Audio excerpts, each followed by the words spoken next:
늦은 오후의 햇살이 성 마리아 예배당의 스테인드 글라스 창문을 통해 스며들어 엘레노어 블랙우드가 웨딩드레스를 입고 홀로 무릎 꿇고 있는 대리석 제단 위로 희미해져가는 빛깔의 프리즘을 드리웠다. 6달 전에 주문 제작한 상아색 실크와 벨기에산 레이스는 이제 그녀의 떨리는 몸을 감싼 갑옷처럼 무겁게 느껴졌고, 섬세한 비즈 장식은 아침 이슬처럼 그녀의 눈물을 머금고 있었다. 어떻게 나에게 이럴 수 있어? 그녀는 텅 빈 예배당에 속삭였다. 그녀의 목소리는 커다란 참나무 문 너머에서 들려오는 마차 떠나는 소리와 조용한 수군거림에 묻혀 거의 들리지 않았다. 소문은 이미 런던 사교계의 들불처럼 번지고 있을 것이다. 웨스트필드 백작가의 상속자인 제임스 해링턴 자작이 신부를 맞이하러 나타나지 않았다는 소문이. 런던의 400명의 엘리트로 가득 찼던 좌석들은 이제 텅 비어 있었고, 흰 장미 화환은 5월의 따뜻한 공기 속에서 시들어가며 방치된 채 축 늘어지자 달콤한 향기는 역겹게 변해갔다. 엘레노어는 제임스의 손가락에 끼워주려 했던 작은 금반지를 꽉 쥐었다. 금속은 그녀의 가슴 속에 퍼지는 냉기를 조롱하듯 손바닥 안에서 따뜻해졌다. 3년간의 구애에 조심스럽게 샤프롱이 동행했던 산책과 정숙한 춤, 약속과 계획으로 가득 찼던 편지들, 모든 것이 아침 안개처럼 증발해 버렸다. 정성껏 준비했던 사중주단은 악기를 챙겨 떠났고, 주교는 어색한 위로를 건넨 뒤 성구실로 물러났으며, 그녀의 부모님은 굴욕감에 찬 얼굴로 떠났다. 아버지가 마지막으로 남긴 말은 거의 감추지 않은 비난이었다. 네가 그를 떠나게 할 무슨 짓을 했겠지. 이제 점점 짙어지는 그림자 속에서 엘레노어는 버려진 영광 속에 얼어붙은 채 남아있었다. 예배당 문 너머에서 기다리고 있을 동정과 스캔들의 세계를 마주할 수 없었다. 그녀의 평판은 그녀의 마음과 함께 산산조각이 났다. 존경받는 이름 외에는 내세울 재산도 없는 22살의 나이에 그녀는 재단에서 거절당한 여자, 계산적인 결혼 시장에 흠있는 상품으로 영원히 낙인 찍힐 것이다. 어떤 자격 있는 독신자도 그런 공개적인 거절과 연관되는 위험을 감수하지 않을 것이다. 그녀의 창백한 손가락이 가슴 부분의 자수를 더듬었다. 한 땀 한 땀이 이제는 풀려버린 꿈을 상기시켰다. 백합과 장미 부케는 그녀 옆에 버려져 있었고, 세틴 리본은 부서진 약속처럼 돌바닥을 따라 늘어져 있었다. 밖에서는 런던의 종들이 시간을 알리며 울렸고, 각각의 공명하는 종소리는 그녀가 계획했던 미래의 죽음을 알렸다. 5시, 그녀가 해링턴 자작 부인으로서 예배당을 떠나 새로운 삶을 시작했어야 할 시간. 대신 그녀를 기다리는 것은 오직 불명 예뿐이었다. 엘레노어는 제단 위의 십자가상으로 눈을 들어 조각된 얼굴에서 위안을 찾았지만, 빛이 물러간 자리에는 그림자만 있을 뿐이었다. 밖에서 구름이 모여들면서 예배당은 더욱 어두워졌고, 이는 그녀의 어두워지는 생각과 맞아떨어졌다. 그녀는 문 밖에서 기다리는 것을 마주할 의지도, 이 파괴적인 순간에 영원히 머무를 수도 없는 채 자존심과 절망이 가슴속에서 싸우는 동안 계속 무릎을 꿇고 있었다. 그때 돌 위에서 무거운 발소리가 분명하게 들려왔고, 뒤이어 예배당 문이 안에서 잠기는 단호한 소리가 났다. 지금이 바로 우리 채널을 구독할 최고의 순간입니다. 구독자 한 명 한 명이 우리를 1000명에 더 가깝게 만들어주며 이 이야기를 살아있게 하고 여러분께 계속 전할 수 있도록 도와줍니다. 이 영상을 즐기셨다면 좋아요를 누르고 어디에서 보고 계신지 댓글로 알려주세요. 이 이야기들이 전 세계로 퍼져나가는 것을 보는 것은 언제나 놀랍습니다. 이제 계속 이어가겠습니다. 그 소리에 엘레노어는 얼어붙었고 눈물은 갑자기 멈췄다. 그녀가 예배당 입구 쪽으로 돌아섰을 때 무거운 나무 문은 단호하게 닫혀 있었고, 짙어지는 그림자 속에는 마지막 남은 햇빛을 등지고 선 키 큰 형체가 서 있었다. 그가 앞으로 나서기 전에도 그녀는 단지 명성만으로 그를 알아보았다. 런던 전역에서 검은 공작으로 알려진 레이븐크레스트 공작 세바스찬 블랙손이었다. 그의 평판은 그림자처럼 그를 앞서갔다. 하인들이 그의 앞에서 도망치고 영주들이 그의 시선을 피할 정도로 차갑고 무자비한 남자에 대한 속삭임들이었다. 그는 포식자와 같은 우아함으로 중앙 통로를 걸어 내려왔고 그가 다가올수록 각 발걸음은 돌벽에 메아리 쳤으며 그의 모습은 깜빡이는 촛불에 의해 점차 드러났다. 엘레노어는 불안정하게 일어섰고 그녀의 슬픔은 더 날카롭고 경계심 있는 무언가로 변했다. 공작은 가장 위압적인 방식으로 불안할 정도로 잘생겼다. 대리석으로 조각한 듯한 이목구비, 위험 있는 이마에서 뒤로 넘긴 칠흑 같은 머리카락, 그리고 예배당의 어둠 속에서 거의 검게 보일 정도로 깊은 푸른 눈을 가졌다. 얇은 흉터가 그의 오른쪽 관자놀이에서 턱까지 이어져 그의 평판과 완벽하게 어울리는 위험한 분위기를 자아냈다. 참으로 흥미로운 상황에 처했군요, 블랙우드 양.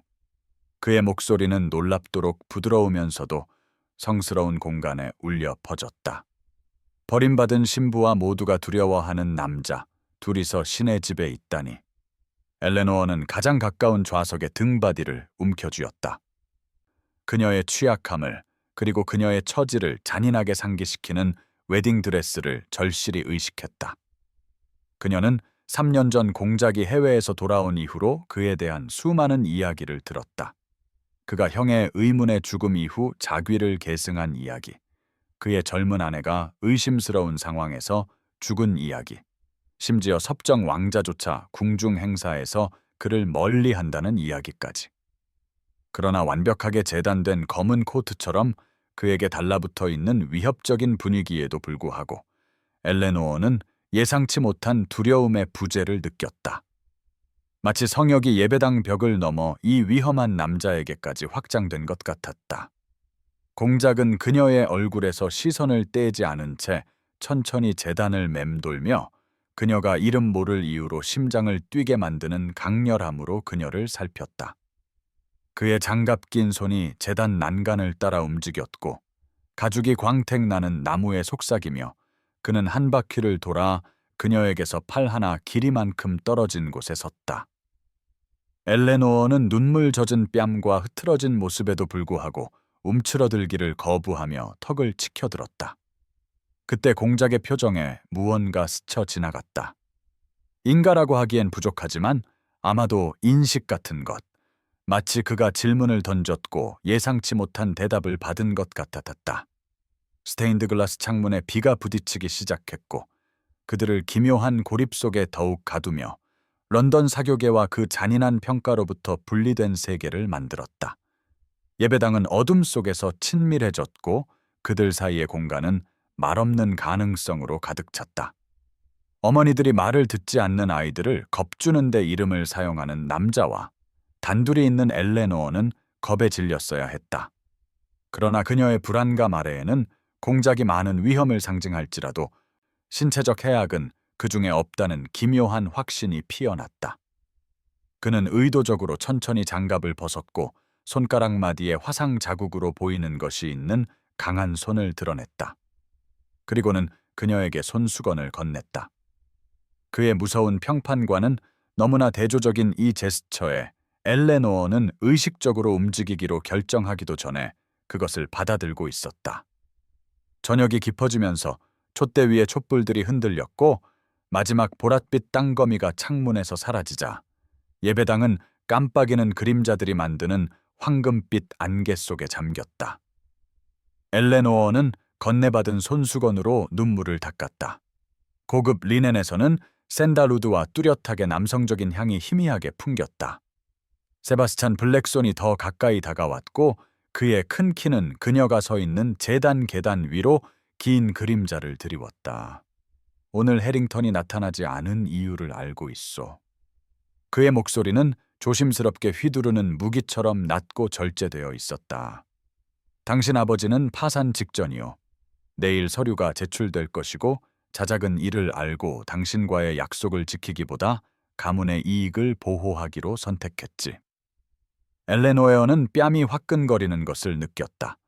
독처럼 피어오르던 수치심이 의로운 분노로 변했다. 어떻게 감히?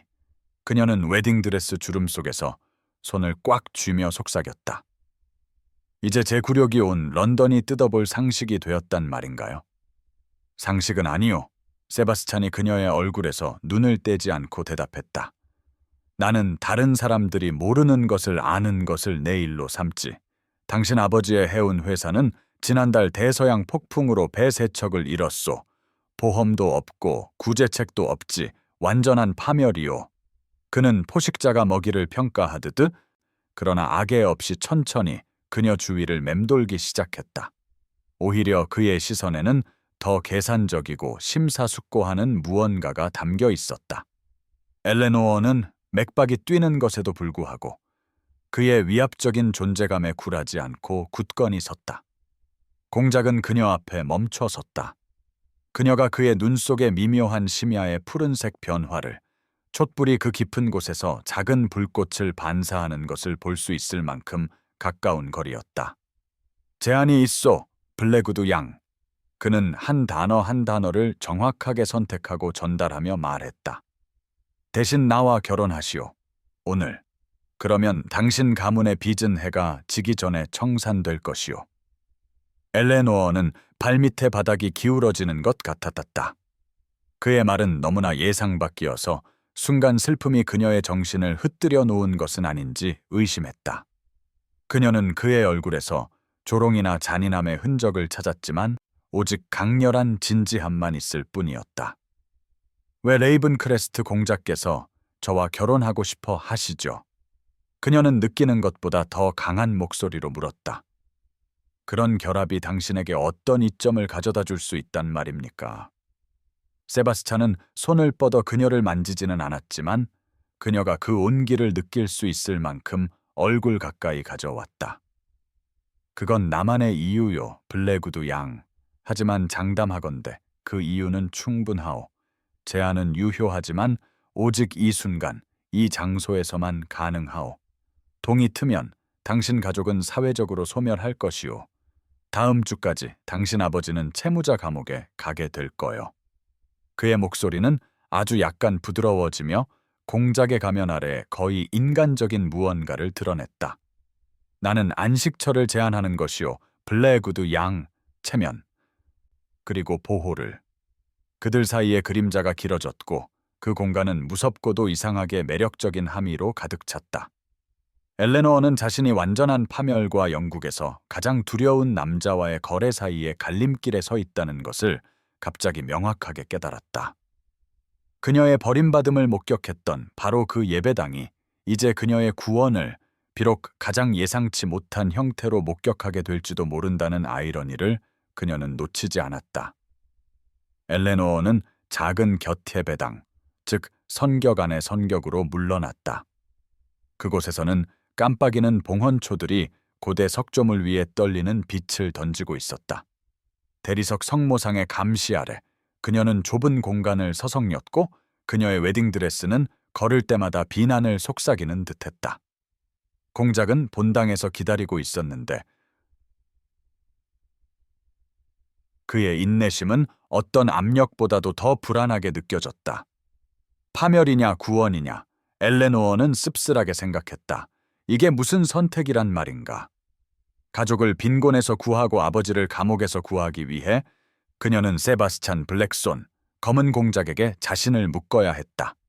그의 이름만으로도 사교 모임에서 귀부인들을 침묵하게 만드는 남자였다. 소문들은 폭풍에 휘말린 가을 낙엽처럼 그녀의 마음속에서 소용돌이쳤다. 그의 첫 아내는 온화한 시골 미인이었으나 결혼한 지 1년도 안 되어 죽었다. 어떤 이들은 그의 조상 대대로 내려오는 집의 난간에서 떨어졌다고 속삭였고 다른 이들은 너무나 시기적절하게 쇠약해지는 병 때문이었다고 말했다. 아무도 직접적으로 살인을 언급하지는 않았지만 그가 다가오면 멈추는 의미심장한 눈짓과 대화 속에 그 함의가 남아 있었다. 그러나 그에게는 이런 단순한 소문들을 거스르는 무언가가 있었다. 그가 손수건을 건네던 방식, 안식처에 대해 말할 때 그의 목소리에 담긴 놀라운 부드러움, 그녀의 눈물 젖은 얼굴 너머 더 깊은 무언가를 보는 듯한 그 깊은 눈 속의 지성. 엘레노어는 세례반의 차가운 돌을 손가락으로 쓸며 자신의 미래를 생각했다. 해링턴 자작 부인으로서 그녀는 안락함, 체면, 그리고 아마도 결국엔 애정을 누렸을 것이다. 레이븐크레스트 공작 부인으로서 그녀는 상상할 수 없는 부와 지위를 누리겠지만 어둠을 망토처럼 두른 남자와 함께 살아야 할 것이다. 그녀가 결정을 내리자 기묘한 확신이 자리 잡았다. 세바스찬 블랙손의 아내로서 어떤 운명이 기다리든 그것은 지루하지도 사회가 기대하는 바도 아닐 것이다. 그녀는 희망의 잔해에도 불구하고 고개를 높이 들고 본당으로 돌아갔다. 공작은 그녀가 떠났던 바로 그 자리에 그림자와 촛불로 조각된 조각상처럼 서 있었다. 그의 눈은 그녀가 다가오는 것을 따라갔지만 그의 생각은 전혀 드러나지 않았다. 당신의 제안을 받아들이겠습니다, 전하. 그녀는 내면의 소란에도 불구하고 흔들림 없는 목소리로 말했다. 하지만 이것은 단지 거래일 뿐임을 이해해 주십시오. 저는 사랑을 기대하지도 제공하지도 않습니다. 세바스찬은 거의 감지할 수 없는 움직임으로 한 번 고개를 끄덕였다. 사랑은 우리 같은 위치에 있는 소수만이 누릴 수 있는 사치요, 블랙우드 양. 그의 어조는 기쁘지도 실망하지도 않은 단지 받아들이는 투였다. 우리는 각자 필요한 것을 얻는 것이요. 그것이 어떤 합리적인 합의의 기초가 되지. 엘레노어는 그의 실용주의와 그들 사이의 가식 없는 태도에 기묘한 안도감을 느꼈다. 그들은 눈을 뜨고 기대를 명확히 한 채 이 결합에 들어설 것이다. 그들의 거래의 본질을 흐리게 할 예쁜 거짓말은 없었다. 그들 사이의 공기는 말없는 가능성으로 윙윙거렸고 예배당의 신성한 분위기는 그들의 합의에 단순한 말을 넘어서는 무게를 부여했다. 세바스찬 블랙손을 받아들임으로써 엘레노어는 구원과 저주처럼 동시에 느껴지는 길을 선택했다. 그림자로 쓰였지만 빛을 약속하는 계약이었다. 그녀가 그들의 합의를 확정하기 위해 손을 내밀었을 때 그의 손가락이 흉터에도 불구하고 따뜻하고 강하게 그녀의 손을 감싸 쥐자 그녀는 곧 남편이 될 남자에 대한 첫 호기심의 불꽃을 느꼈다. 이제 새로운 촛불들이 예배당을 밝혔고 그 황금빛은 몇 시간 전에 열렸어야 할 결혼식의 기묘한 거울 이미지를 만들어냈다. 눈이 흐릿하고 손이 울퉁불퉁한 늙은 사제가 제단 앞에 서 있었다. 그는 세바스찬 블랙손의 시종에 의해 놀라운 속도로 소환되었고 이제 그 시종은 그들의 유일한 증인이었다. 엘레노어의 마음속에서 그 대조는 극명했다. 아침에는 런던 최고 인사 400명이 참석했지만 이제 그녀가 가장 기이한 상황에서 공작 부인이 되는 것을 지켜보는 사람은 단 3명뿐이었다. 엘레노어는 제임스 해링턴을 헛되이 기다렸던 바로 그 자리에 서 있었다. 그녀의 웨딩드레스는 이제 약간 구겨졌고 정성껏 올린 머리는 핀에서 풀려나고 있었다. 마치 먼 거리에서 자신을 지켜보는 듯 다른 사람의 이야기 속 배우가 된 듯한 기묘한 무감각이 그녀를 덮었다. 사제는 늙은 목소리로 떨며 의식을 시작했고 그의 눈은 위압적인 공작과 창백한 신부 사이를 불안하게 오갔다. 세바스찬은 내내 완전히 침착했다. 그의 자세는 완벽했고 그의 대답은 명확하고 단호했으며 마치 이 주에 한 번씩 벌여진 예배당에서 즉석 결혼식을 주선하는 사람 같았다. 그녀가 서약을 말할 차례가 되었을 때 엘레노어는 목소리가 심장과 목구멍 사이 어딘가에 걸린 것을 느꼈다. 나 엘레노어는 그대 세바스찬을. 그녀는 마침내 간신히 입을 열었다. 각 단어는 눈에 띄는 노력과 함께 빠져나왔다.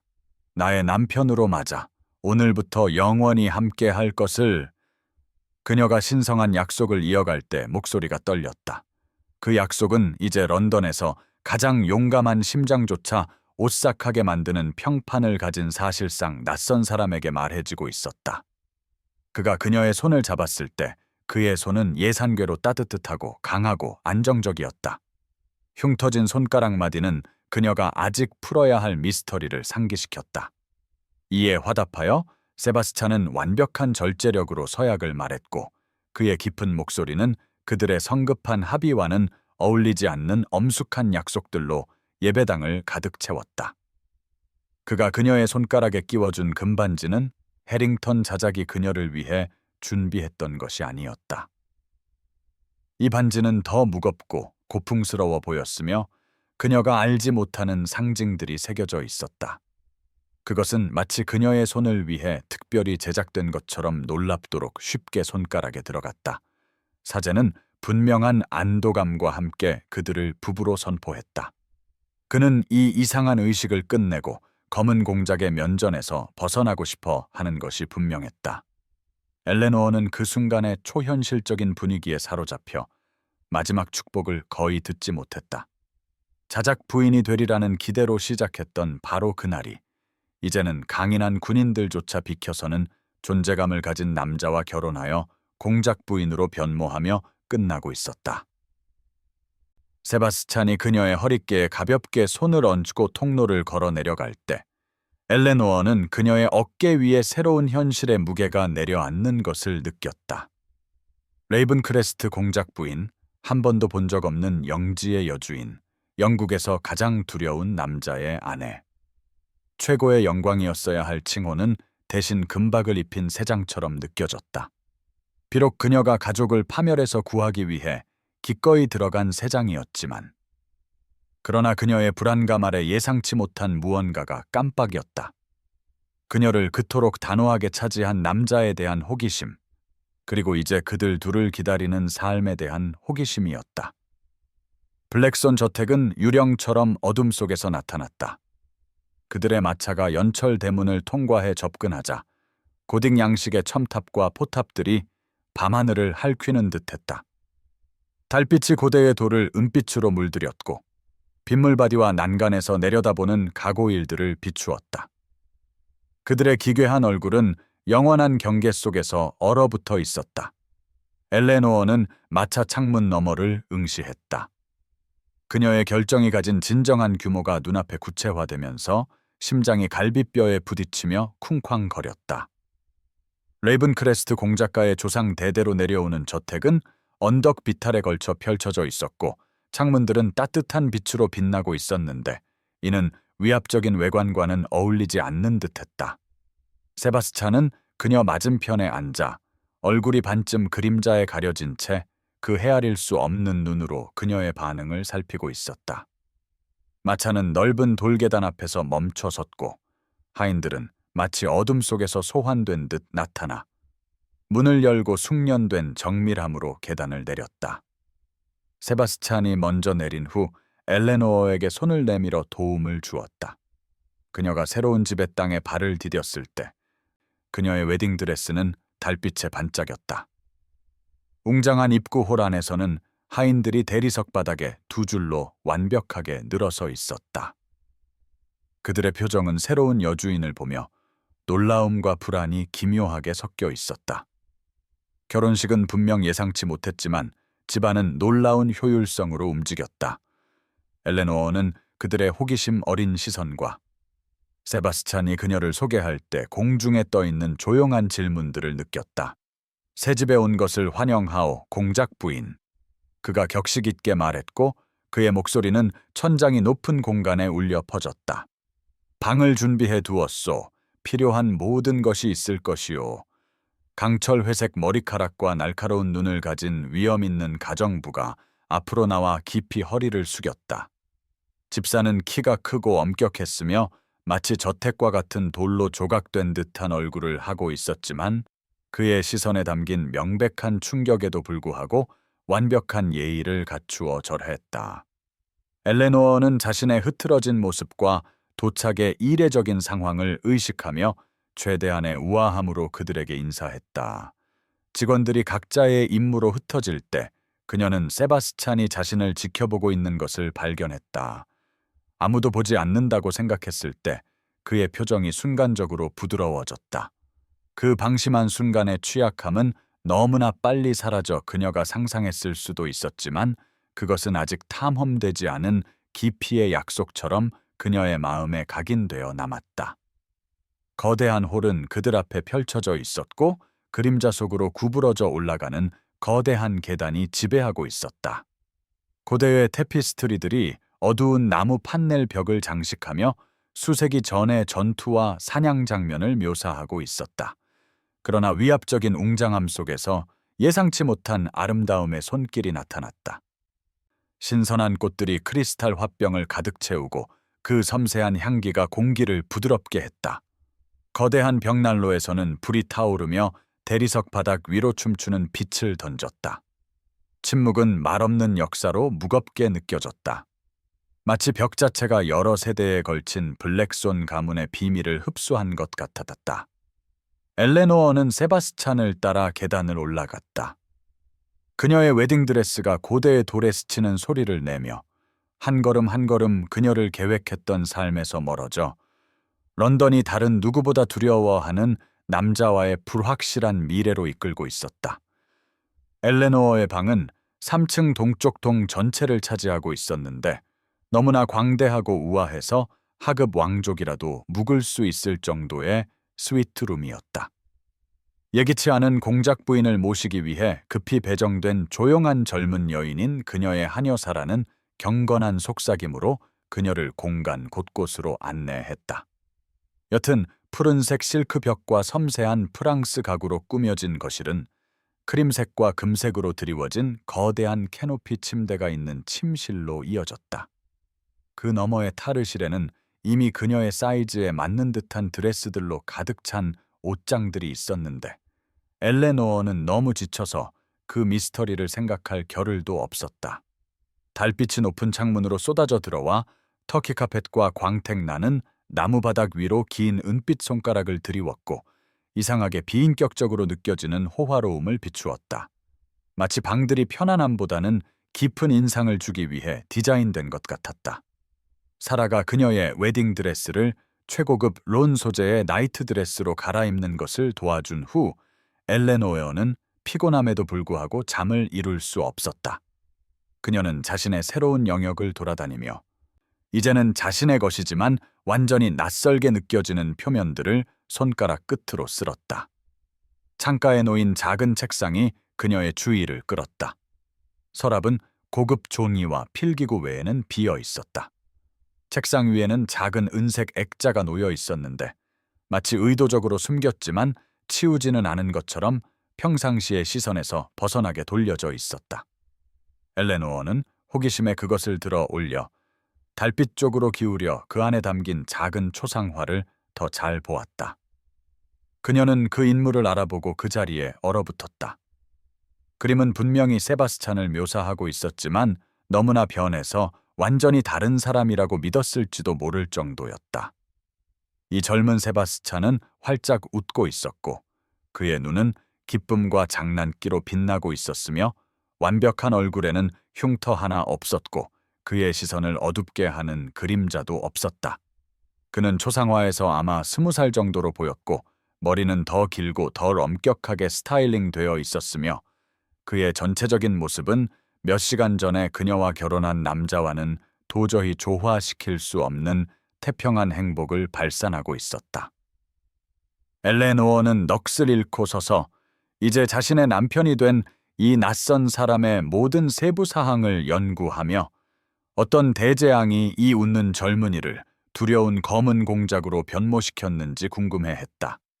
사라가 그녀의 수면을 돕기 위해 따뜻한 우유를 가지고 돌아왔을 때 엘레노어는 숨기지 않는 호기심으로 초상화를 가리켰다. 그에게 무슨 일이 있었나요? 그녀는 부드럽게 물었다. 그를 이렇게 완전히 바꾸어 놓은 일이요. 하녀는 보이지 않는 청취자를 두려워하는 듯 불안하게 문 쪽을 흘끗 본 후 은쟁반을 조심스럽게 옆 테이블에 놓았다. 전하께서는 예전에는 다르셨습니다. 그녀는 마침내 속삭였다. 그녀의 목소리는 조용한 방에서도 거의 들리지 않았다. 불이 나기 전에는요, 마님. 그 단어는 연기처럼 그들 사이에 무겁게 걸려 있었다.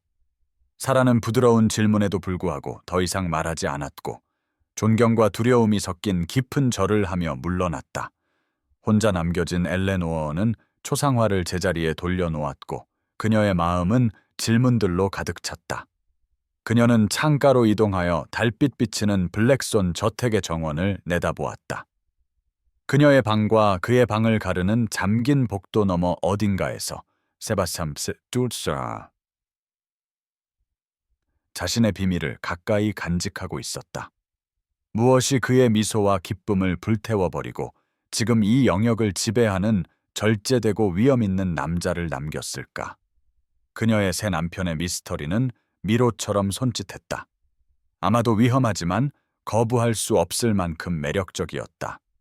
아침 햇살이 조찬실의 높은 창문으로 쏟아져 들어와 섬세한 도자기와 은식기를 거의 고통스러울 정도로 밝게 비추었고, 이는 그곳의 사람들 사이에 감도는 긴장감과는 대조적이었다. 엘레노어는 새 남편에게 맞서기로 결심하고 일찍 일어났고, 그가 이미 번쩍이는 마호가니 테이블의 상석에 앉아 모든 일에 보이는 것과 같은 강렬한 집중력으로 서신을 읽고 있는 것을 발견했다. 세바스찬은 그녀가 들어서자 고개를 들었고 그의 눈에서 경계심 같은 것을 엿보기 전이 아니었지만 그의 습관적인 차가운 무관심의 가면이 제자리를 찾았다. 답변이 필요합니다, 전하. 그녀는 서론 없이 말하며 그의 오른편에 앉아 그의 시선을 똑바로 마주했다. 제 방에 있는 초상화, 당신의 하녀가 언급한 화제, 그리고 가장 중요한 것은 저를 당신의 아내로 선택한 이유입니다. 좋은 아침은 없소, 공작 부인. 세바스찬이 편지를 옆으로 치우며 빈정거리는 듯한 재미가 섞인 목소리로 대답했다. 사교계의 속삭임 속에서 자란 사람치고는 상쾌할 정도로 직설적이군. 엘레노어는 흔들림 없는 손으로 차를 따르며 그의 말에 넘어가지 않으려 했다. 저는 편의를 위한 결혼에 동의했지 미스터리와 반쪽짜리 진실의 삶에 동의한 것이 아닙니다. 우리가 어떤 종류의 합의라도 이루려면 제가 결혼한 남자를 움직이는 것이 무엇인지 이해해야만 합니다. 세바스찬은 오랫동안 그녀를 연구했다. 햇빛이 그의 턱선을 따라 이어진 흉터를 비추었고 그 흉터는 그의 높은 칼라 아래로 사라졌는데 엘레노어는 그곳에 오래된 상처의 증거가 더 있을 것이라고 짐작했다. 내 이유는 나만의 것이요, 공작 부인. 그가 마침내 말했다. 그의 어조는 방어적이었지만 그 표면 아래에는 무언가 취약한 것이 깜빡였다. 하지만 이것만은 알아두시오. 사교계가 나에 대해 뭐라고 속삭이든 나는 결코 당신을 해치지 않을 것이오. 엘레노어는 의도적으로 조심스럽게 찻잔을 내려놓았다. 저는 안전을 약속해달라고 요청한 것이 아니라 전 정직함을 요청했습니다. 해악과 상처 사이에는 차이가 있습니다, 전하. 침묵과 비밀을 통해 깊은 상처를 입히면서도 고통을 가하는 것을 피할 수는 있으니까요. 세바스찬의 턱에 근육이 팽팽해졌고 순간 엘레노어는 자신이 너무 밀어붙였다고 두려워했지만 그때 그의 표정에 무언가 변화가 일어났다. 그의 공들여 만든 외관에 머리카락 굵기에 균열이 나타났다. 정직함을 말하면서도 대부분이 가장 먼저 고려할 질문은 하지 않는군. 그가 조용히 말했다. 내가 내 첫 아내의 죽음을 초래했는지 말이야. 엘레노어는 그의 시선을 꾸준히 마주했다. 저는 당신이 그런 행위를 할 수 있다고 믿지 않습니다. 그녀는 자신의 목소리에 담긴 확신에 스스로 놀라며 대답했다. 당신을 괴롭히는 악마가 무엇이든 전하, 저는 그것들이 전혀 다른 성질의 것이라고 느낍니다. 놀라움의 표정이 세바스찬의 얼굴을 스쳐 지나갔고 재빨리 가려졌지만 부인할 수 없이 존재했다. 당신은 나를 거의 알지도 못하면서 그가 이름 모를 감정으로 거칠어진 목소리로 말했다. 그런 자신감으로 판단을 내리는군. 저는 부채 뒤에서 속삭이는 소리가 아니라 제가 관찰한 것을 믿습니다. 엘레노어가 응수했다. 지금은 당신의 비밀을 간직하셔도 좋습니다, 세바스찬. 하지만 제가 결국에는 그것들을 발견할 것이라는 점을 알아두십시오. 그의 입꼬리 한쪽이 거의 미소에 가까운 것으로 올라갔다. 내가 당신을 과소평가하기 시작한 것 같군, 공작 부인. 그가 부드럽게 말했고 그들의 성급한 결혼식 이후 처음으로 엘레노어는 그들 사이에 미약하지만 부인할 수 없이 실제하는 진정한 연결의 불꽃이 튀는 것을 느꼈다.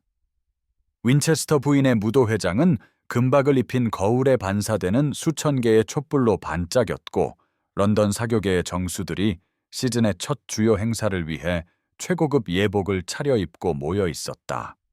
입구에 멈춰 섰을 때 엘레노어는 세바스찬의 손이 등에서 약간 긴장하는 것을 느꼈다.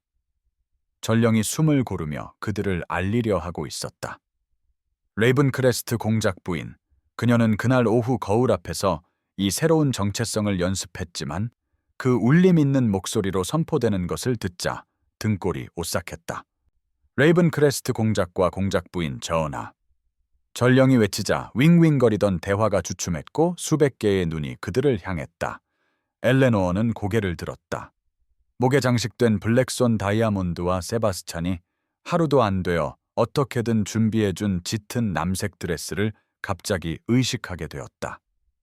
군중은 돌 주위의 물처럼 그들 앞에서 갈라져 그들이 의도적인 우아함으로 행진할 수 있는 길을 만들었다. 그들 뒤로는 잔인하고도 호기심 어린 추측의 속삭임이 따랐다. 어제 해링턴 자작에게 재단에서 버림받았다는 소식 들었어? 동정심에서 결혼했나 봐. 아마 그를 홀렸겠지. 검은 공작이 그렇게 갑자기 신부를 맞이하다니.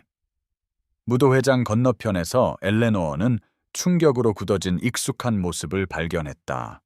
그녀의 전 약혼자인 제임스 해링턴이 샴페인 잔을 입술에 반쯤 가져간 채 얼어붙어 있었고, 그가 버린 여자가 이제 영국에서 가장 강력한 남자 중 한 명의 팔짱을 끼고 있는 것을 보자 얼굴에서 핏기가 가셨다.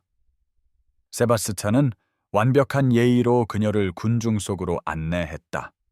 그의 표정은 그의 생각을 전혀 드러내지 않았지만 그의 몸은 미묘하게 그녀와 너무 대담하게 다가올 수 있는 사람들 사이에 위치해 있었다. 그들이 당신을 두려워해요. 그들이 방을 한 바퀴 돌면서 엘레노어가 속삭였다.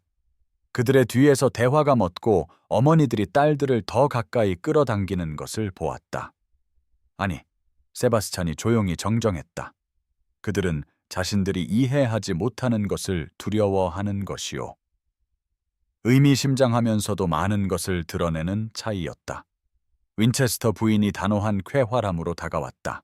그들을 직접 인정한 첫 용감한 사람이었다. 전하, 오늘 저녁에 함께 해주셔서 정말 기쁩니다. 그리고 새로운 공작 부인과 함께 오셨군요. 결혼을 축하드립니다. 엘레노어는 세바스찬이 변하는 모습을 매혹적으로 지켜보았다. 그의 위압적인 태도는 완벽한 귀족적 매력으로 부드러워졌다. 그는 안주인에게 감사와 귀족의 의무가 정확히 혼합된 태도로 응답했고, 그의 손은 엘레노어의 등에서 결코 떠나지 않았다. 소유욕적이면서도 안심시키는 지속적인 존재였다. 저녁이 깊어지자 다른 용감한 사람들이 대화를 시도했고, 호기심이 마침내 조심성을 이겼다. 엘레노어는 남편이 예상치 못한 기술로 사교계를 헤쳐나가는 것을 새로운 눈으로 관찰하게 되었다. 이 남자는 사회를 두려워하는 사람이 아니라 그 기제를 친밀하게 이해하면서도 떨어져 서 있기를 선택한 사람이었다. 그의 냉담함에 대한 평판은 그가 그녀를 불편한 질문으로부터 보호하고 그녀가 빛날 수 있는 주제로 대화를 유도하는 미묘한 방식들과 점점 더 어긋나는 것처럼 보였다. 오케스트라가 왈츠를 시작하고 세바스찬이 그녀를 무대로 이끌었을 때 엘레노어는 수치심이나 체념이 아니라 이 수수께끼 같은 남자 옆에 서 있는 것에 대한 기묘한 자부심을 느끼고 있다는 것을 놀랍게 깨달았다. 그의 과거에 어떤 비밀이 있든, 그들 뒤에 어떤 속삭임이 따르든 그녀는 사회의 판단에 점점 더 회의적이 되었고, 검은 공작의 전설 뒤에 있는 진실을 발견하고 싶다는 기묘한 열망을 느꼈다. 그들의 성급한 결혼 후 3주가 지난 어느 날 블랙손 저택의 창문에 노우가 몰아쳤다. 비는 나부로 된 창유리를 타고 흘러내렸고 번개는 짧고 유령 같은 섬광으로 정원을 밝혔다. 폭풍 속에서 잠을 이루지 못한 엘레노어는 어두운 복도를 헤매다 도서관 문 아래에서 새어나오는 따뜻한 빛에 이끌려 나방처럼 다가갔다. 그녀는 들어가기 전에 망설였다. 노소의 손잡이 위에 손을 올린 채 남편의 고독을 침해할 위험을 감수하고 있음을 알았다. 아침 식사에서의 대립과 윈체스터 부인의 무도회에 참석한 이후 세바스찬은 조심스러운 거리를 유지했다. 변함없이 정중했지만 멀게 느껴졌고 마치 그들의 이례적인 합의를 어떻게 진행해야 할지 확신하지 못하는 듯했다. 머리 위에서 천둥이 치자 그녀의 결심이 굳어졌고 엘레노어는 무거운 문을 밀어 열었다. 광대한 도서관이 그녀 앞에 펼쳐졌다. 고대의 가죽 장정 책들이 벽을 따라 2층 높이의 채색된 천장까지 솟아있었고 거대한 돌 벽난로에서는 불이 타오르며 방 안가득 춤추는 그림자를 드리웠다. 세바스찬은 불 근처의 책상에 등을 돌리고 앉아 있었는데 일에 너무 몰두한 나머지 그녀의 존재를 알아차리지 못했다. 장부와 서류들이 그 앞에 펼쳐져 있었고 그의 우아한 손은 페이지 위를 꾸준히 움직이고 있었다. 엘레노어는 호기심이 예의를 이겨 조용히 다가갔고 런던 전역의 병원, 고아원, 자선단체의 이름 옆에 적힌 상당한 금액의 숫자열을 보게 되었다. 세바스찬은 너무 늦게 그녀의 존재를 감지하고 그녀가 책상에 다다랐을 때 급히 돌아섰다. 그의 손은 본능적으로 장부를 가리려 했지만 이내 체념의 표정이 얼굴에 스쳤다. 들어온 줄 몰랐소, 공작 부인. 그는 자선 활동의 증거를 더 이상 숨기려 하지 않고 말했다. 엘레노어는 불빛 속에서 그를 연구했다. 불꽃이 그의 흉터 가장자리를 비추는 모습, 그의 눈이 이 두려운 평판과 너무나 대조적인 친절한 행위가 발각된 것에 대한 경계심과 거의 수치심에 가까운 감정을 반영하는 것을 보았다. 이 기관들을 후원하시는군요. 그녀가 부드럽게 말하며 런던의 가장 가난한 지역에 있는 고아원에 분배된 수천 파운드를 보여주는 열을 손가락으로 가리켰다. 세바스찬은 오랫동안 침묵했다. 머리 위에서 천둥이 먼 포성처럼 울렸다. 내 흉터는 겉모습과 현실이 거의 일치하지 않는다는 것을 가르쳐 주었소, 공작 부인. 그가 마침내 감정이 섞인 낮고 거친 목소리로 대답했다. 저 아이들은 아무도 볼 수 없는 흉터를 지니고 있지. 그 단순한 말은 엘레노어의 마음속에 예상치 못한 힘으로 울려 퍼졌다. 그녀가 결혼한 남자의 영혼을 향해 갑자기 창문이 활짝 열린 것 같았다. 그녀는 그 맞은편 의자에 주저앉았다. 둘 다 그렇게 빨리 넘을 것이라고 예상하지 못했던 문턱에 서 있다는 것을 예리하게 의식했다. 말해줘요. 그녀가 그의 얼굴에서 눈을 떼지 않고 속삭였다. 화제에 대해 말해줘요. 번개가 치며 그의 표정을 비추었다. 더 이상 경계하지 않고 그를 여전히 괴롭히는 것이 분명한 기억들로 인해 날 것 그대로의 표정이었다. 세바스찬은 마치 용기를 모으듯 의도적으로 조심스럽게 장부를 닫고는 결혼식 날 이후 아마도 처음으로 그녀의 눈을 똑바로 마주 보았다. 이야기는 그들 사이에서 풀리기 시작했다. 각 고통스러운 폭로를 강조하는 듯한 천둥 소리가 간간히 들렸고 도서관의 따뜻한 안식처는 마침내 그림자 속에서 진실이 드러나는 친밀한 공간을 만들어냈다. 해서웨이 가든 파티는 늦은 오후의 황금빛으로 빛났고 만개한 장미가 공기를 향긋하게 했다.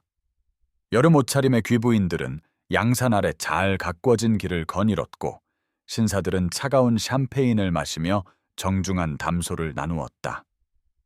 엘레노어는 레이븐크레스트 공작 부인으로서의 역할에 점점 자신감을 가지며 손님들 사이를 오갔다. 그녀의 옅은 녹색 드레스는 여전히 그녀의 뒤를 따르는 속삭임에도 불구하고 감탄의 시선을 끌었다. 세바스찬은 주최자와의 대화에 이끌려 잠시 엘레노어를 혼자 두었을 때 제임스 해링턴이 다가왔다. 그의 잘생긴 얼굴은 샴페인 때문인지 분노 때문인지 아니면 둘 다인지 붉어져 있었다. 엘레노어, 그가 부적절한 친밀함으로 그녀의 이름을 불렀다. 당신과 이야기 좀 해야겠소. 그녀는 가슴속에 불안한 떨림에도 불구하고 평정을 유지하며 호기심 어린 눈들이 그들 쪽으로 향하는 것을 예리하게 의식했다. 해링턴 경, 그녀가 냉정하게 인사했다. 불과 몇 주 전 예배당에서 울며 무릎 꿇었던 절망적인 신부와는 얼마나 다른 자신을 느끼는지 의식하면서 제임스는 더 가까이 다가와 목소리를 낮췄지만 근처의 손님들이 엿듣기 위해 애쓰는 것을 막을 만큼은 아니었다. 그가 나를 골탕 먹이려고 당신과 결혼한 거요, 엘레노어. 설마 그걸 모르진 않겠지. 검은 공작이 나를 공개적으로 망신시키기 위해 이 모든 일을 꾸민 거란 말이오. 당신이 그의 게임에서 졸에 불과하다고 정말 믿지 않는 거요? 그 비난은 정확하게 겨냥되었다. 도서관에서의 폭로와 세바스찬과의 관계가 점차 풀렸음에도 불구하고 그녀의 마음 가장 어두운 구석에 남아있던 의심을 겨냥한 것이었다. 그러나 불확실성 대신 엘레노어는 가슴속에서 분노가 치솟는 것을 느꼈고 그녀의 목소리는 꾸준하고 명확하게 응답했다. 당신은 공작에 대해 아무것도 몰라요, 제임스. 당신의 모든 예쁜 말보다 그의 침묵 속에 더 많은 선함이 있어요. 당신이 그렇게 아무렇지도 않게 헐뜯는 그분은 런던 전역의 고아원을 후원하는 반면 당신은 설명 한마디 없이 저를 버렸죠. 제임스는 마치 맞은 것처럼 움찔했고 그녀의 예상치 못한 변호에 눈이 커졌다. 설마 그를 더 좋아할 리는 없겠지. 그가 씩씩거렸다. 그의 잘생긴 얼굴이 일그러졌다. 그 남자는 안팎으로 흉터투성이에 인간인 척하는 괴물이라고. 그때서야 엘레노어는 세바스찬이 제임스 뒤 몇 걸음 떨어진 곳에 미동도 없이 서 있는 것을 알아차렸다. 그의 얼굴은 무표정했지만 햇살 가득한 정원을 가로질러 그녀와 눈이 마주쳤을 때 그의 눈에서 무언가 깜빡였다. 그가 얼마나 오래 그곳에 있었는지, 얼마나 많이 들었는지. 그녀는 알 수 없었지만 그의 시선의 강렬함은 그가 충분히 목격했음을 암시했다. 제가 선호하는 것은 정직함이에요, 제임스. 엘레노어가 새로운 위험으로 전 약혼자를 돌아걸으며 대답했다. 세바스찬은 아닌 척한 적이 없지만 당신은 두렵게도 자신에게조차 정직한 적이 없군요. 그녀는 장미와 잘 가꿔진 울타리를 배경으로 그들이 만들어내는 그림을 의식하며 세바스찬을 향해 움직였다. 아름다운 배경은 그 안에서 펼쳐지는 추악한 장면과 극명한 대조를 이루었다. 망설임 없이 엘레노어는 남편의 팔을 잡았다. 그의 흠잡을 데 없는 코트 아래 근육의 긴장을 느끼며 오직 그녀만이 알아차릴 수 있게 된 그의 표정의 미묘한 변화를 보는 것보다는 느끼고 있었다. 호숫가로 산책할까요, 전하? 그녀가 제안하며 제임스와 그들을 둘러싼 열렬한 청중들로부터 그들을 이끌었다. 세바스찬은 그들이 거닐어 가면서 그녀의 손 위에 자신의 손을 덮었고 비록 한마디도 하지 않았지만 그의 손가락의 부드러운 압력은 방금 그들 사이에서 일어난 일의 영향에 대해 많은 것을 전달했다. 여름 번개가 블랙손 저택 위의 한밤중 하늘을 가르며 비가 돌벽과 나부로 된 창문에 몰아치는 동안 거친 흰 섬광으로 정원을 밝혔다. 엘레노어는 가든 파티에서의 대립으로 지쳐 일찍 잠자리에 들었는데 그녀의 방문을 미친 듯이 두드리는 소리에 반쯤 잠에서 깨어났다. 서쪽 동에 불이 났어요. 하녀가 공포에 질린 창백한 얼굴로 헐떡였다. 번개가 지붕을 쳤을 때 오래된 테피스트리에 불이 붙었어요. 엘레노어는 연기로 가득 찬 복도를 서둘러 지나갔다. 매캐한 냄새가 폐를 태우는 동안 그녀는 근처 우물에서 물을 길어 나르는 하인들의 혼란스러운 장면에 합류했다. 피어오르는 연기 속에서 그녀는 세바스찬이 침착한 권위로 노력을 지휘하는 것을 언뜻 보았다. 그의 목소리는 공황 상태를 뚫고 집안을 조직했다. 그때 핏줄 속의 피를 얼게 하는 외침이 들려왔다. 이제 겨우 16살인 하인 젊은 토마스가 위층 하인들의 숙소에 갇혀 있다는 것이었다. 누구도 개입하기 전에 세바스찬은 코트를 벗어던지고 불타는 동으로 뛰어들었고 피어오르는 검은 연기와 굶주린 주황색 불꽃 속으로 사라졌다. 몇 분이 몇 시간처럼 늘어나는 동안 엘레노어는 넋을 잃고 서 있었다. 심장이 갈비뼈에 부딪히며 쿵쾅거렸고 소년과 남편 모두를 위한 조용한 기도가 입술에 맺혔다. 그녀는 갑작스럽게 깨달았다. 잃을 수 없는 남편이라는 것을. 세바스찬이 의식을 잃은 하인을 안고 나타났을 때 그의 셔츠는 불에 타 없어졌고 그의 등과 어깨를 덮고 있는 뒤틀린 흉터의 풍경이 드러났다. 고대의 고통에 대한 증거였다. 그는 소년을 기다리던 하인들에게 넘겨준 후 무릎을 꿇고 쓰러져 비가 그의 화상 입은 살을 적시는 동안 격렬하게 기침했다. 나중에 그의 반대에도 불구하고 세바스찬이 옮겨진 그녀의 방의 조용한 안식처에서 엘레노어는 의사가 지속적인 치료를 위한 지시를 남기고 떠나자 그의 새로운 상처를 부드럽게 닦아주었다. 그녀의 손길은 손상된 피부에 부드러웠다. 세바스찬은 그녀의 침대에 엎드려 누워 있었는데 그녀가 한 번도 본 적 없는 방식으로 취약해 보였다. 그의 공들여 만든 벽의 잔해들이 고통과 피로의 여파로 무너져 내리고 있었다. 내 첫 아내는 화재로 죽었소. 그가 침묵 속에서 고백했다. 그의 목소리는 연기와 감정으로 거칠었다. 나는 그녀를 구할 수 없었지. 나는 결코 나 자신을 용서하지 않았소. 그 말들은 창문 너머로 계속 번개가 하늘을 비추는 동안 수년간 짊어진 죄책감으로 무겁게 그들 사이에 걸려 있었다. 엘레노어는 부드러운 손길로 처치를 마쳤다. 그의 미스터리의 조각들이 마침내 일관된 형태로 맞춰지면서 그녀의 마음속에 이해가 피어났다. 소문의 괴물이 아니라 아내의 죽음을 막지 못한 무력감에 시달리는 남자, 인지된 실패에 대한 속죄로 보이는 흉터와 보이지 않는 흉터를 모두 짊어진 남자였다. 그녀의 손가락은 무한한 부드러움으로 오래된 화상 자국 가장자리를 더듬었고 그녀의 손길은 말이 불충분했을 곳에 수용을 전달했다. 세바스찬은 그녀의 시선을 마주하기 위해 머리를 약간 돌렸고 그의 눈은 마침내 맨살을 드러낸 영혼을 보여주었다. 더 이상 두려운 검은 공작이 아니라 를 겪고 자신의 통제 밖의 비극에 대해 스스로를 비난했던 한 남자일 뿐이었다. 자정이 블랙손 저택 위로 깊어졌고 폭풍은 마침내 물러나 비에 젖은 처마에서 가끔 떨어지는 물방울 소리만이 깨뜨리는 기대감 가득한 정적을 남겼다. 엘레노어는 실크 잠옷을 입고 침실 창가에 앉아 구름이 걷히며 검은 벨벳 위에 흩뿌려진 다이아몬드처럼 별들이 드러나는 것을 지켜보고 있었다. 세바스찬은 몇 시간 전에 자신의 방으로 옮겨졌고 의사는 그의 새로운 화상이 고통의 영토처럼 그의 등을 지도처럼 그린 오래된 흉터와는 달리 영구적인 손상 없이 치유될 것이라고 그녀를 안심시켰다. 그녀의 방문을 부드럽게 두드리는 소리가 그녀를 생각에서 깨웠다. 세바스찬이 문간에 서 있었다. 헐렁한 셔츠와 바지를 입고 머리는 목욕으로 축축했으며 얼굴은 피로로 지쳐 있었지만 어쩐지 더 가벼워 보였다. 마치 엄청난 무게가 옮겨진 것 같았다. 당신의 보살핌에 감사하러 왔소. 그가 평소에 정확한 절제력이 없는 목소리로 말했다. 나 같은 평판을 가진 남자에게 그런 친절을 보일 사람은 거의 없을 것이오. 엘레노어는 그에게 들어오라고 손짓했다. 부드러운 촛불만이 비추는 그녀의 방의 친밀함, 예의를 훨씬 넘어선 시간. 그러나 밤의 폭로 이후에는 그 어떤 것도 중요하지 않은 듯했다.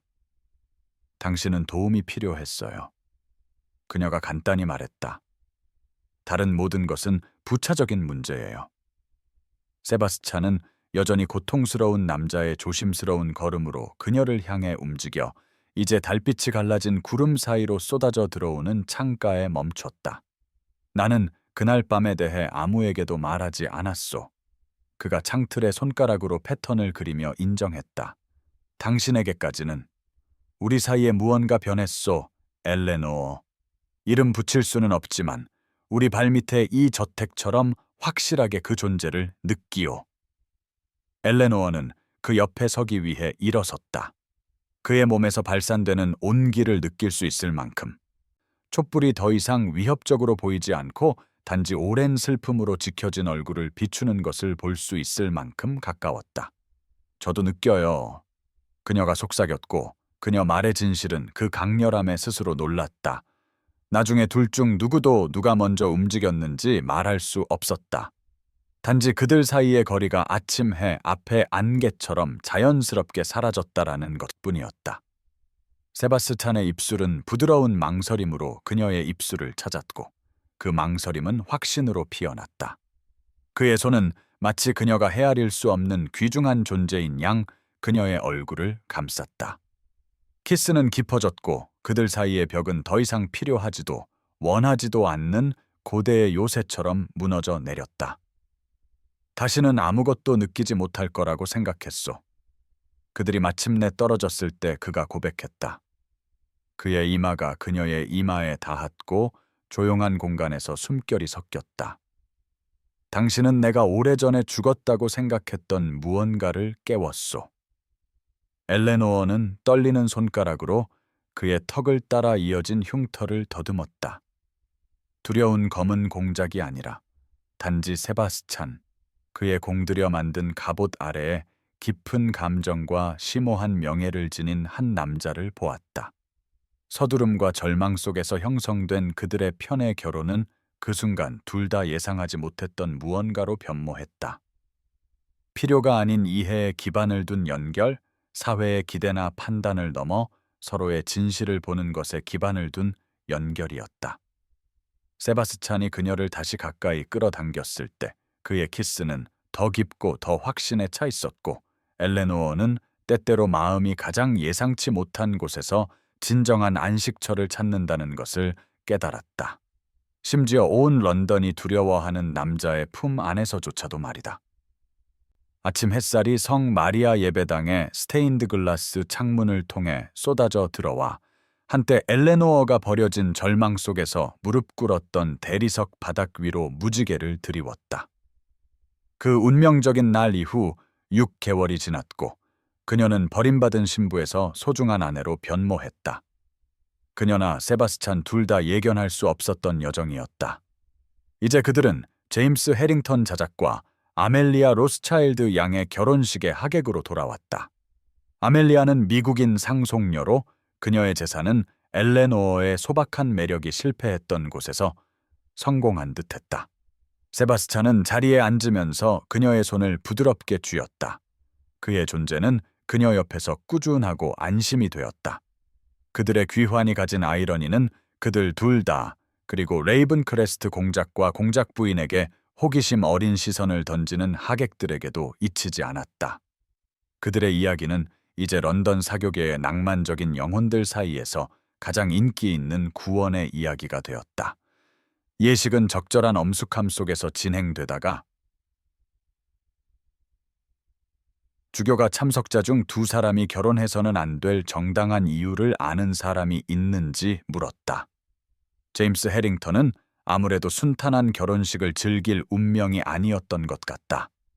일어선 사람은 제임스의 먼 사촌이자 세바스찬의 오랜적인 패밍턴 경이었다. 이유를 압니다. 그가 숨을 죽인 회중에게 선언했다. 레이븐크레스트 공작은 이 신성한 장소에 허용되어서는 안 됩니다. 저는 그가 고의로 첫 아내를 죽인 불을 질렀고 3개월도 안 되어 자신의 집 서쪽 동에도 같은 짓을 시도했다는 증거를 가지고 있습니다. 세바스찬은 엘레노어 옆에서 굳어졌고 그의 얼굴은 억제된 분노의 가면을 썼다. 예배당 전체에 속삭임이 터져 나왔다. 제임스는 신부에게서 돌아섰고 그의 표정은 페밍턴이 전 하인들에게서 받았다고 주장하는 서약서를 꺼내자 충격과 해명이 섞인 기묘한 것이었다. 일어선 것은 엘레노어였다. 갑자기 조용해진 공간에서 그녀의 목소리는 맑고 흔들림이 없었다. 그녀는 자신의 작은 핸드백에서 자신의 서류, 즉 세바스찬이 불타는 집에서 첫 아내를 구출한 후 그를 치료했던 의사의 의료 기록과 진술서, 그녀를 구하려는 실패한 시도에서 그가 입었던 끔찍한 화상에 대한 증언들을 꺼냈다. 저는 여기에 그의 무죄의 증거를 가지고 있습니다. 진짜다. 그녀가 선언했다. 화상 환자들을 위한 병원에 수년간 기부한 기록, 우리 집 화재에서 그가 구한 소년의 편지, 악의적인 소문이 아닌 진실을 아는 사람들의 증언들입니다. 몇 달 전 이 예배당에서 제가 두려워했던 남자는 제가 사랑하게 된 남자가 아닙니다. 당신은 저를 버렸어요, 제임스. 하지만 그렇게 함으로써 당신은 저를 진정한 행복으로 이끌어 주었습니다. 세바스찬은 그녀 옆에 섰고 그의 표정은 그녀의 맹렬한 변호의 경이로움으로 변했다. 그의 손이 이전에 알지 못했던 감정의 파도에 맞서 자신을 고정시키듯 그녀의 손을 찾았다.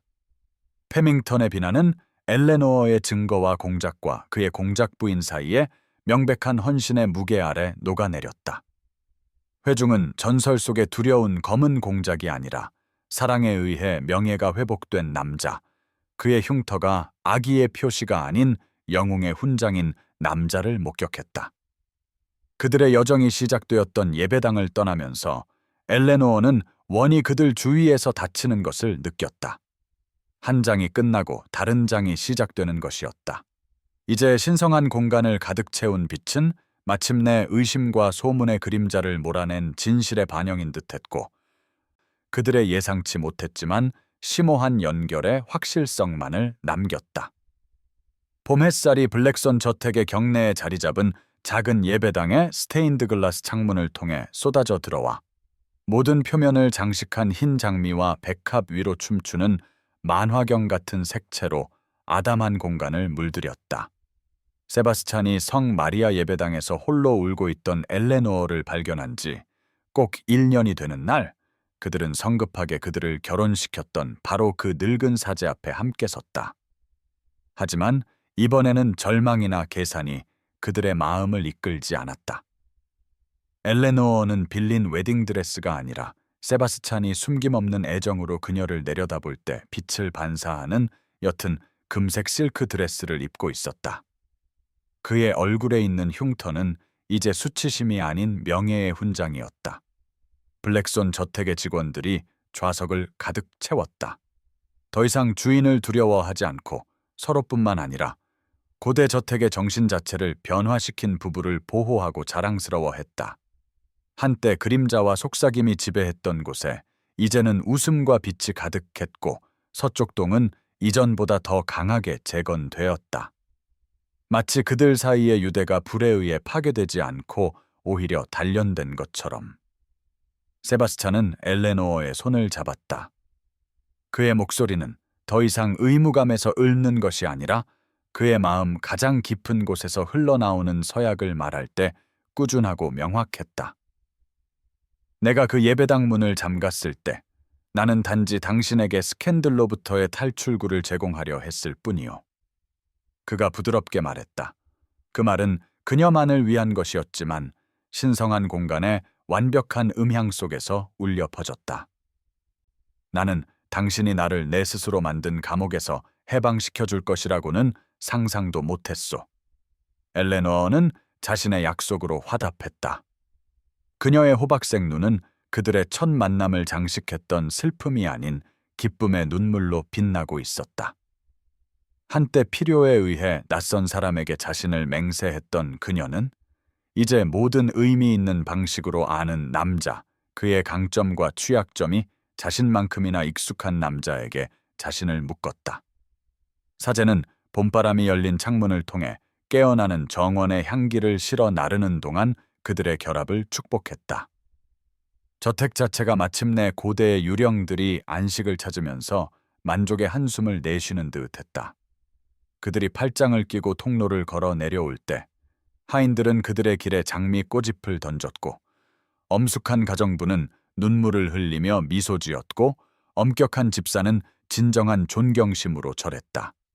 밖에는 블랙손 저택의 정원이 그들 앞에 펼쳐져 있었다. 더 이상 위압적이지 않고 새로운 생명력으로 활기찼다. 정원은 다시 심어졌고 길은 정비되었으며 한때 위협적으로 보였던 가고일들은 이제 내부의 행복을 지켜보는 수호자처럼 보였다. 세바스찬은 예배당 계단에 멈춰 서서 엘레노어를 가까이 끌어당겼다. 그의 손은 그들의 아이가 자라고 있는 그녀의 배 위에 부드러운 소유욕으로 놓여 있었다. 두려움과 그림자 대신 오직 사랑과 빛만을 알게 될 미래의 레이븐 크레스트 공작 또는 공작 부인이었다. 한때 공포 속에서 속삭여졌던 저택은 앞으로 여러 세대에 걸쳐 안식처가 될 것이며 그 유산은 절망 속에서 힘을 찾은 버려진 신부와 그녀의 품에서 구원을 발견한 두려운 공작에 의해 다시 쓰일 것이다.